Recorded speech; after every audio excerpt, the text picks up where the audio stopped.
Hello అందరికీ welcome to Sangeeta's kitchen. ఈరోజు మన కిచెన్లో వచ్చేసి గోకరకాయ కర్రీ అండి.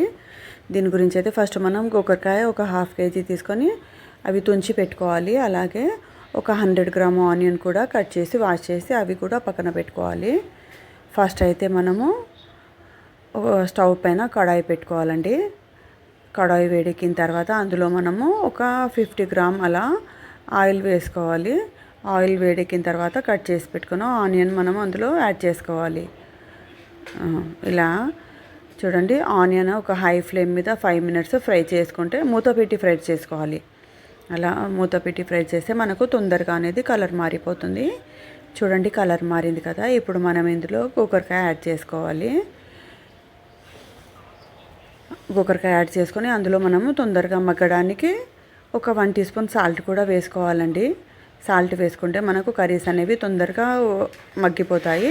ఇప్పుడు ఇందులో మనం ఒక 1/2 టీ స్పూన్ పసుపు, ఒక 1 టీ స్పూన్ అల్లం వెల్లుల్లి పేస్ట్, అలాగే ఒక 1 టీ స్పూన్ ధనియా పౌడర్ కూడా యాడ్ చేసుకొని హై ఫ్లేమ్ మీద పచ్చి వాసన పోయే వరకు 5 మినిట్స్ అనేది మనము బాగా కలుపుకోవాలి కర్రీని. ఎందుకంటే అల్లం వెల్లుల్లి పేస్ట్ పచ్చి వాసన వస్తుంది కదా, అందుకే. ఇప్పుడు ఇందులో మనము రుచికి సరిపడా కారం వేసుకుందాము. నేనైతే 2 స్పూన్ల కారం యాడ్ చేశానండి. ఇప్పుడు కారం మొత్తం కర్రీకి పట్టేటట్టు కారం కూడా మనం మొత్తం కర్రీ కలుపుకోవాలండి. ఇలా చూడండి, మొత్తం మంచిగా కలుపుకున్న ఒక 2-3 మినిట్స్ ఇలా కలుపుకున్న తర్వాత ఇందులో మనము ఒక కొత్తిమీర కట్ట, ఒక చిన్న మెంతం కూర కట్ట కూడా యాడ్ చేసుకోవాలి ఫ్లేవర్ గురించి. ఇప్పుడు కొత్తిమీర మెంతం కూర వేస్తే కర్రీ అనేది చాలా టేస్టీగా ఉంటుంది. మూత పెట్టేసి లో ఫ్లేమ్ మీద ఒక 15 మినిట్స్ పెట్టేసేయాలి. టేస్టీ గోకరకాయ కర్రీ అనేది రెడీ అయిపోయింది.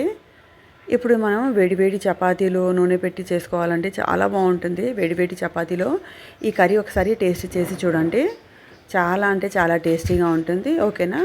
మరిన్ని వీడియోస్తో మీ ముందు ఉంటాను ఫ్రెండ్స్. బాయ్.